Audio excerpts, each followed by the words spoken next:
अस्सलाम वालेकुम व्यूअर्स, क्या हाल है। मेरी वीडियो आज की देखने से पहले इस चैनल को ज़रूर सब्सक्राइब करें और बेल का आइकन लाजमी प्रेस करें ताकि आपको एक तरतीब के साथ तमाम वीडियोस मिलती जाएं सीक्वेंस में। और स्पेशली स्टूडेंट्स के लिए इसमें बहुत फ़ायदा होगा ताकि टॉपिक वाइज वो एक तरतीब से अपने कॉन्सेप्ट्स को क्लियर करते जाएँ। अब हम बात करते हैं आज के लेक्चर की। जी, आज के लेक्चर में हमारा ज़िक्र होगा डेटा पे, जिसको हमने स्टैटिस्टिक्स को डिफ़ाइन करते हुए डिफ़ाइन किया था एक दफ़ा इसकी डेफिनेशन को। आज हम बात करेंगे इसकी टाइप्स पे, और टाइप्स के बाद हम इसके सोर्सेज पे बात करेंगे, इसके कलेक्शन के सोर्सेज क्या कुछ हुआ करते हैं। तो डेटा को दोबारा एक दफ़ा डिफ़ाइन कर लेते हैं। डेटा जो है हमारे पास क्या कहलाता है। डेटा किसी भी तरह की न्यूमेरिकल इंफॉर्मेशन को कहा जाता है। स्टैटिस्टिक्स में हम कहते हैं कि न्यूमेरिकली, वैसे किसी भी तरह के फैक्ट्स एंड फिगर्स की कलेक्शन कर लें तो हमारे पास डेटा कहलाता है। तो लिहाजा एनी कलेक्शन ऑफ इंफॉर्मेशन, और फर्दर हम कह सकते हैं कि इन numerical facts is called data. For example, मैंने 5 स्टूडेंट्स है और उन 5 स्टूडेंट्स के का टेस्ट लिया 10 मार्क्स का, और उनके जो मार्क्स ऑब्टेन किए उन्होंने वो थे किसी के 2, 9, 10, 5 और 6। ये जो कलेक्शन ऑफ मार्क्स है ये हमारे पास डेटा कहलाएगा। और इसी कलेक्शन ऑफ इंफॉर्मेशन को, जिसको हम डेटा कह रहे हैं, इसके अंदर मौजूद एक सिंगल फैक्ट जो है ये डेटम है। इस पर भी पहले बात हो चुकी है कि it is known as datum. Single numerical fact datum कहलाएगा। जिस तरह 5 है, 5 भी डेटम है, 6 भी डेटम है, 9 भी डेटम है। तो लिहाजा किसी भी तरह की कलेक्शन ऑफ इंफॉर्मेशन ये डेटा है। फॉर एग्ज़ाम्पल, आप किसी भी एक क्लास की तादाद है स्टूडेंट्स की 50 और तमाम की हाइट्स की कलेक्शन कर लेते हैं तो ये डेटा है। वेट्स की कलेक्शन कर लें, डेटा होगा। नंबर ऑफ़ फैंस की कलेक्शन कर लें, ये डेटा होगा। किसी भी तरह की collection of information it is known as data, और उस कलेक्शन में मौजूद एक सिंगल फैक्ट जो है ये डेटम कहलाता। अब हम बात करेंगे डेटा की टाइप्स कौन कौन सी हैं। जी, there are 2 major types of data. The first one is primary data, the second one is secondary data. Primary और सेकेंडरी डेटा में डिफरेंस क्या हुआ करता है जी, इस पे बात करते हैं। प्राइमरी डेटा क्या है, नाम से ही जाहिर है।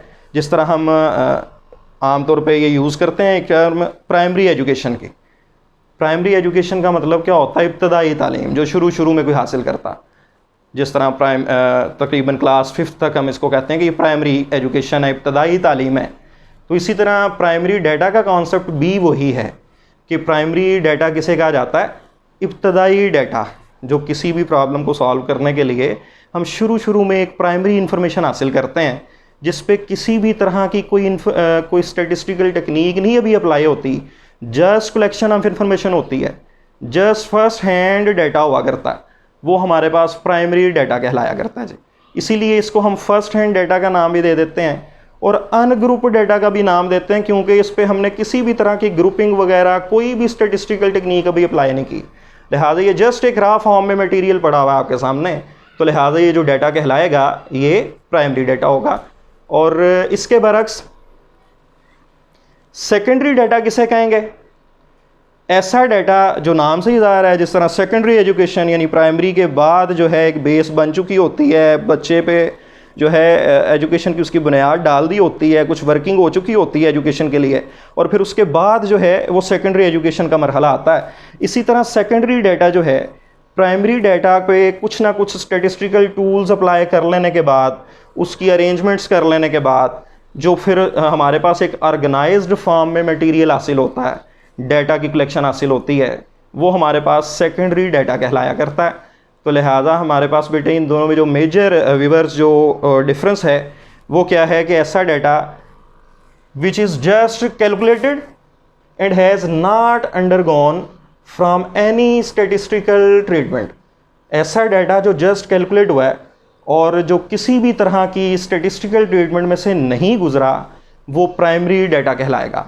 और ऐसा data which is already been collected and has undergone from any statistical treatment, जो किसी ना किसी तरह की स्टैटिस्टिकल ट्रीटमेंट में से गुज़र चुका हुआ है, वो हमारे पास सेकेंडरी डेटा कहलाता है। अब इसकी एग्जांपल लेते हैं। फॉर एग्जांपल, सिविल हॉस्पिटल में पेशेंट सेटिस्फेक्शन के बारे में मैं जानना चाह रहा हूँ कि गुजरांवाला के सिविल हॉस्पिटल के जो पेशेंट्स हैं, आया कि वो सेटिस्फाई हैं या नहीं। अब वहाँ पे जब गए, तकरीबन 200 पेशेंट्स का जो है वो सैंपल लिया।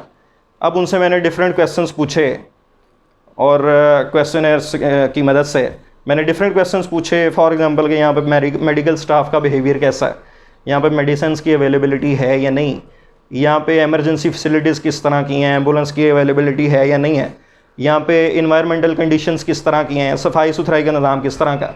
और ये मुख्तलिफ़ सवालात जब मैं पूछता गया येस नो की फॉर्म में या एग्री डिसएग्री की फॉर्म में, जो भी मैंने क्वेश्चन बनाया हुआ था मैंने इन्फॉर्मेशन हासिल की, लिखता गया, टिक करता गया कि इस बंदे का ये आंसर है, इसने ये इन्फॉर्मेशन दी। ये जो जस्ट मैंने अभी कलेक्शन ऑफ इन्फॉर्मेशन की है, it is known as primary data. ये हमारे पास क्या है, प्राइमरी डाटा है। अब मैंने अपने जिस मकसद के लिए ये इन्फॉर्मेशन ली थी, मैंने उस मकसद को पूरा करने के लिए इस इन्फॉर्मेशन को जाके अपने लैपटॉप में जो है वो एंटर किया, इसको ऑर्गेनाइज फॉर्म में लिखा, जो इसमें एरर्स और मिस्टेक्स थी उनको मैंने ओमिट कर दिया, निकाल दिया, और फिर इसके पे स्टैटिस्टिकल टूल्स वगैरह भी अप्लाई किए, और फर्दर मैंने जो रिक्वायर फाइंडिंग्स थी वो मैंने हासिल की। अब एक कुछ सेकंड पर्सन है, उसको भी सिविल हॉस्पिटल के बारे में डाटा चाहिए, तो वो खुद जाके डाटा कलेक्शन की बजाय अगर उसको पता है कि जी उस्मान ने इस पर काम किया हुआ, तो वो क्या करेगा, वो मुझे कहेगा कि जी आप मुझे डाटा जो है 200 पेशेंट्स का मुझे रिक्वायर है इस टॉपिक पे, तो लिहाजा आपका भी टॉपिक सेम था तो आप मुझे वो डाटा देता।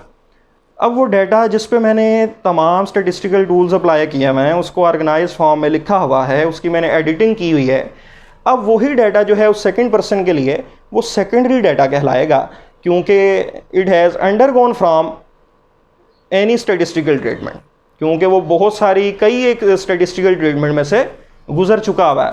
लिहाजा वही डाटा उस सेकंड पर्सन के लिए सेकेंडरी डाटा कहलाया करेगा। तो अब हम बात करेंगे जी प्राइमरी और सेकेंडरी डाटा को डिफ़ाइन कर लेने के बाद बड़ी अच्छी तरह से हमने इसमें डिफ्रेंशिएट कर लिया कि ऐसा डाटा जो किसी भी तरह की स्टैटिस्टिकल ट्रीटमेंट में से नहीं गुजरा वो प्राइमरी है, जिसको हम फर्स्ट हैंड डाटा और अनग्रुप डाटा का नाम भी देते हैं, और इसी तरह सेकेंडरी डाटा जो किसी ना किसी तरह की स्टैटिस्टिकल ट्रीटमेंट में से गुजर चुका हुआ है वो सेकेंडरी डाटा है, और इसको ग्रुप्ड डाटा या सेकंड हैंड डाटा का नाम भी दे सकते हैं। मल्टीपल चॉइसेस में इस तरह के मुख्तलिफ नाम भी पूछे जा सकते हैं, इन बातों को ज़हन में रखा करें। अब हम बात करेंगे सोर्सेज ऑफ डाटा कलेक्शन की, कि जो डाटा है उसको कलेक्ट करने के कौन कौन से डिफरेंट सोर्सेज हो सकते हैं, क्योंकि डाटा की टाइप्स दो हैं, प्राइमरी और सेकेंडरी, इसलिए उनके जो कलेक्शन के सोर्सेज हैं वो भी दोनों के लिए अलग अलग होंगे, मुख्तलिफ होंगे। तो लिहाजा प्राइमरी डाटा के सोर्सेज क्या हैं, इसको हम सबसे पहले डिस्कस करते हैं। मुख्तलिफ टर्मिनोलॉजी यूज़ की जाती है, मुख्तलिफ तरीक़ाकार हैं इन चीज़ों को डिफ़ाइन करने के। मेरी कोशिश होगी कि जो सबसे ज़्यादा आसान टर्म्स हैं, ईजी वे है डिस्कस करने का, उसमें किया जाए ताकि बच्चों के लिए समझना आसान हो। यही बातें इनको मुख्तलिफ टर्म्स के अंदर डिस्क्राइब किया जा सकता है, लेकिन जो ज़्यादा आसान वे होगा मैं इंशाल्लाह कोशिश करूँगा कि उसमें आपके लिए लेक्चर को जो है वो प्रिपेयर किया जाए। तो हमारे पास प्राइमरी डाटा की जो कलेक्शन है, इसको प्राइमरी डाटा को किस तरह हासिल किया जा सकता है, कौन कौन से वेज हैं जी जिस तरह के प्राइमरी डाटा जिनसे हासिल किया जाए। इसमें सबसे पहली बात आती है through personal interview. Through personal interview we can obtain primary data. अब ये क्या तरीकाकार है जी, पर्सनल इंटरव्यू के ज़रिए किस तरह से प्राइमरी डाटा हासिल किया जाता है। जिस तरह अभी मैंने एग्जांपल दी आपको सिविल हॉस्पिटल के पेशेंट्स के बारे में, तो मैं खुद गया वहाँ पे 200 पेशेंट्स का सैंपल लिया। हर पेशेंट को मैंने, क्योंकि पॉपुलेशन जो थी वो पढ़ी लिखी नहीं होती आमतौर पे, चंद एक अफराद के अलावा बाकी पढ़ना लिखना नहीं जान रहे होता है, इसलिए मैंने हर पर्सन से अलग अलग से सवाल पूछा, मेडिकल स्टाफ के बिहेवियर का, इमरजेंसी फैसिलिटीज़ का, एनवायरमेंटल कंडीशंस का। तो अलग अलग से सवाल पूछे और उन सवालात के आंसर्स जो हैं वो मैं अपने पास लिखता गया। ये जो तरीकाकार है ये थ्रू पर्सनल इंटरव्यू है, इसको डायरेक्ट सोर्सेज का नाम भी दिया जा सकता है। थ्रू पर्सनल इंटरव्यू मैंने प्राइमरी डाटा की कलेक्शन की अपने सैंपल से। तो लिहाजा first source of primary data collection जो है ये थ्रू पर्सनल इंटरव्यू है। उसके बाद आ जाती है बात थ्रू टेलीफोनिक इंटरव्यू भी आप प्राइमरी डाटा हासिल कर सकते हैं। यही इंटरव्यू मेथड जो है, आप टेलीफोनिक, बाज़ ऐसी पॉपुलेशंस होती हैं कि जिनसे डाटा की कलेक्शन के लिए आपका हर किसी के पास जाना जो है मुमकिन नहीं होता, तो लिहाजा थ्रू टेलीफोनिक इंटरव्यू भी आप प्राइमरी डाटा हासिल कर सकते हैं। इधर एक और बात हमारे पास टेलीफोनिक इंटरव्यू के अलावा हमारे पास एक सोर्स है थ्रू क्वेश्चन जी। थ्रू क्वेश्चन भी प्राइमरी डाटा हासिल किया जा सकता है। जिस तरह अभी मैंने थ्रू पर्सनल इंटरव्यू की एग्जांपल दी, उसमें अगर पॉपुलेशन पढ़ी लिखी है तो आप अपना टाइम बचा सकते हैं। आप क्या कर सकते हैं कि जो क्वेश्चन आप बना के क्वेश्चन पेपर की सूरत में, मल्टीपल चॉइस क्वेश्चन पेपर जो होता है उसको हम क्वेश्चन कहते हैं, कि जिस पे क्वेश्चंस लिखे हों विद देयर पॉसिबल आंसर, साथ में पॉसिबल आंसर 4 या 5 ऑप्शंस दी गई हों, वो हमारे पास क्वेश्चन है। तो अगर पॉपुलेशन पढ़ी लिखी है तो आप क्या करोगे, हर पर्सन को जो है आप दे दोगे क्वेश्चन की फ़ोटो कापी, और वो अपने मुताबिक उसको टिक करके दे देगा। और वो भी जो डाटा होगा प्राइमरी डाटा होगा, क्योंकि उस पर किसी भी तरह का कोई स्टेटिस्टिकल वर्क नहीं हुआ। तो लिहाजा through personal interview, through telephonic interview या थ्रू क्वेश्चन प्राइमरी डाटा की कलेक्शन की जा सकती है। These are all methods of primary data collection. उसके अलावा हमारे पास बात आती है थ्रू एजेंट्स की। थ्रू एजेंट्स भी प्राइमरी डाटा हासिल किया जा सकता है। जिस तरह एक पर्सन है, फॉर एग्जांपल मैंने अगर किसी टॉपिक पे रिसर्च करनी है और मेरे पास इतनी मसरूफियत है कि मैं खुद जाके डाटा की कलेक्शन नहीं कर सकता, तो मैं क्या करूँगा, कुछ हायर्स कर लूँगा बंदों को और उनको भेज के क्वेश्चनर्स वगैरह के ज़रिए या किसी भी तरीक़ाकार से मैं उनसे डाटा की कलेक्शन हासिल कर लूँगा। अब चाहे वो दूसरे पर्सनस लेके आए हैं, लेकिन उस पर किसी भी तरह का कोई स्टेटिस्टिकल वर्क तो नहीं हुआ। लिहाजा ये थ्रू एजेंट्स जो है इनडायरेक्ट सोर्सेज या इसको लोकल सोर्सेज का नाम दिया जाता है, इसके ज़रिए भी हम प्राइमरी डाटा की कलेक्शन हासिल कर सकते हैं। उसके बाद बात आती है थ्रू इंटरनेट से। इंटरनेट तो ऐसा सोर्स है जिससे दुनिया जहाँ की किसी भी तरह की इंफॉर्मेशन हासिल कर सकते हैं। इससे प्राइमरी डाटा भी हासिल किया जा सकता है, इससे सेकेंडरी डाटा की कलेक्शन भी की जा सकती है। तो लिहाजा थ्रू इंटरनेट जो है प्राइमरी डाटा हासिल करने का ये एक बड़ा अच्छा सोर्स है। ईजी वे है, हर किसी के पास इंटरनेट अवेलेबल होता है और वहाँ से हम प्राइमरी डाटा की कलेक्शन कर सकते हैं। ये हमारे पास तमाम मेथड्स थे प्राइमरी डाटा की कलेक्शन के। Through personal interview, through telephonic interview, through questionnaire, through agents और थ्रू इंटरनेट, ये प्राइमरी डाटा के हासिल करने के सोर्सेज हैं। इसके अलावा भी कई एक हैं। हम कोशिश करते हैं कि ज़्यादा से ज़्यादा जो इजी वे है डिस्कस करने का उसको किया जाए। जो पॉइंट्स डिस्कस करना और समझने में आसान है, इंशाल्लाह ताला हम उन चीज़ों को डिस्कस करेंगे यहाँ पर। अब हमारे पास बात आती है सेकेंडरी डाटा की कलेक्शन के सोर्सेज कौन कौन से हैं। सेकेंडरी डाटा को हासिल किस तरह किया जाता है जी? सेकेंडरी डाटा को हासिल करने के जो सोर्सेज हैं वो कौन कौन से हैं? आसान अल्फाज में अगर आप एक ही पॉइंट में इसको डिस्कस करना चाहें कि जितनी भी ऑर्गेनाइजेशंस हैं, चाहे वो गवर्नमेंट सेक्टर की ऑर्गेनाइजेशंस हैं, चाहे वो प्राइवेट सेक्टर में ऑर्गेनाइजेशंस हैं, चाहे वो कोई रिसर्च करने वाले इदारे हैं, रिसर्च ऑर्गेनाइजेशंस हैं, इन तमाम ऑर्गेनाइजेशन से मिलने वाला जो डाटा है वो हमेशा सेकेंडरी फॉर्म में होता है, क्योंकि इन तमाम ऑर्गेनाइजेशंस ने अपने किसी ना किसी मकसद के लिए डाटा हासिल किया होता है और उस डाटा पे उन्होंने कुछ ना कुछ स्टेटिस्टिकल वर्क लाजमी अप्लाई किया होता है। एक ऑर्गेनाइज्ड फॉर्म में मटेरियल उनके पास मौजूद होता है। तो जब भी आप उन ऑर्गेनाइजेशन से मटेरियल हासिल करते हो, डाटा लेते हो, ऑब्टेन करते हो अपना रिक्वायर्ड, तो वो आपके पास क्या कहलाएगा? सेकेंडरी डाटा कहलाएगा। जिस तरह के हमारे पास अभी फिर हमने आसानी के लिए यहाँ पे बात कर ली, थ्रू गवर्नमेंट ऑर्गेनाइजेशंस आप जो डाटा हासिल करोगे वो सेकेंडरी होगा। थ्रू सेमी गवर्नमेंट ऑर्गेनाइजेशंस जिसमें बैंकिंग सेक्टर वगैरह भी मौजूद है, सेमी गवर्नमेंट बैंक्स हैं, गवर्नमेंट के इदारों में गवर्नमेंट बैंक्स की बात आ जाती है। इसके अलावा और बेशतर इदारे हैं। इसी तरह रिसर्च ऑर्गेनाइजेशंस हैं, जो रिसर्च करने वाले इदारे हैं, वो अपने किसी मकसद के लिए रिसर्च पूरी करने के लिए डाटा हासिल करते हैं और उस पर स्टेटिस्टिकल टूल्स अप्लाई करके मुख्तलिफ फाइंडिंग्स हासिल करके उन्होंने कंक्लूजन्स वगैरह ड्रा किए होते हैं। उनसे जो डाटा आप लोगे वो भी ऑर्गेनाइज्ड फॉर्म में होगा और वो भी सेकेंडरी डाटा कहलाएगा। और इंटरनेट के बारे में हमने पहले भी बात की कि इंटरनेट एक ऐसा सोर्स है जिससे दुनिया जहाँ की हर तरह की इंफॉर्मेशन हासिल की जा सकती है, चाहे वो प्राइमरी फॉर्म में हो या चाहे वो सेकेंडरी फॉर्म में हो। तो लिहाजा इस लेक्चर में हमने सिर्फ़ और सिर्फ आज जो है डाटा को अच्छी तरह से डिफ़ाइन करने की, उसकी टाइप्स को डिफ़ाइन करने की और उसकी कलेक्शन के जो सोर्सेज हैं उनकी हमने बात की। डाटा के टॉपिक को हमने सिर्फ एक सिंगल लेक्चर में रखा ताकि स्टूडेंट्स इसको बड़ी अच्छी तरह से डाटा के कॉन्सेप्ट्स को जो है वो समझ लें, क्योंकि हमने प्रीवियस टॉपिक में वेरिएबल की बात की थी। किसी भी वेरिएबल को समझ लेने के बाद जब हम मुख्तलिफ वेरिएबल्स की मदद से कलेक्शन ऑफ इंफॉर्मेशन करते हैं तो उसको हम क्या नाम देते हैं कि ये डाटा है। और फिर उस डाटा के बारे में हमने आज के लेक्चर में डिस्कस किया कि डाटा क्या होता है, उसकी मुख्तलिफ टाइप्स कौन कौन सी हैं, प्राइमरी और सेकेंडरी।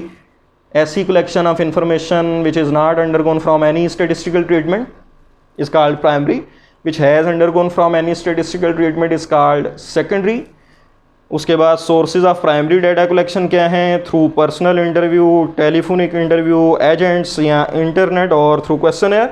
और सेकेंडरी डाटा की कलेक्शन में हमने बात की कि जितनी भी ऑर्गेनाइजेशंस हैं उन तमाम ऑर्गेनाइजेशन से मिलने वाला डाटा जो है ये सेकेंडरी डाटा हुआ करता है, जिसमें गवर्नमेंट ऑर्गेनाइजेशंस हैं, सेमी गवर्नमेंट ऑर्गेनाइजेशंस हैं, रिसर्च ऑर्गेनाइजेशंस हैं, और उसके अलावा इंटरनेट एक ऐसा सोर्स हमने पढ़ा, न्यूज़पेपर्स वगैरह भी हैं जहाँ से मिलने वाला डाटा आपको सेकेंडरी फॉर्म में हुआ करता है। तो ये हमारे पास डाटा का टॉपिक था। इसमें अगर कोई मसला हुआ तो लाजमी कमेंट्स के अंदर शेयर कीजिएगा, पूछिएगा मुख्तलिफ सवालात। हम कोशिश करेंगे कि एक प्रॉपर एक सेशन कुछ लेक्चर्स के बाद रखा जाया करे कि जिसमें प्रीवियस लेक्चर्स में होने वाले जो क्वेश्चंस हैं उनको इंशाल्लाह ताला डिस्कस करेंगे। तो लिहाजा कमेंट्स के अंदर क्वेश्चन अगर कोई हो तो वो लाजमी मेंशन करें, या मुझे प्राइवेट मैसेज कर दें उन क्वेश्चंस के बारे में।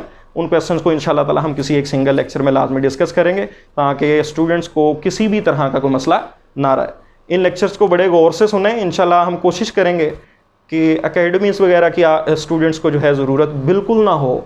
हमारे व्यूअर्स को जो है जिस टॉपिक पे भी बात हो रही हो उसको बड़ी क्लियर कट समझ आए। अगर कोई कॉन्सेप्ट क्लियर नहीं है तो उसके बारे में लाजमी क्वेश्चन करें, इंशाल्लाह ताला आपके उस क्वेश्चन को दूर किया जाएगा। Thank you very much. Allah हाफिज़।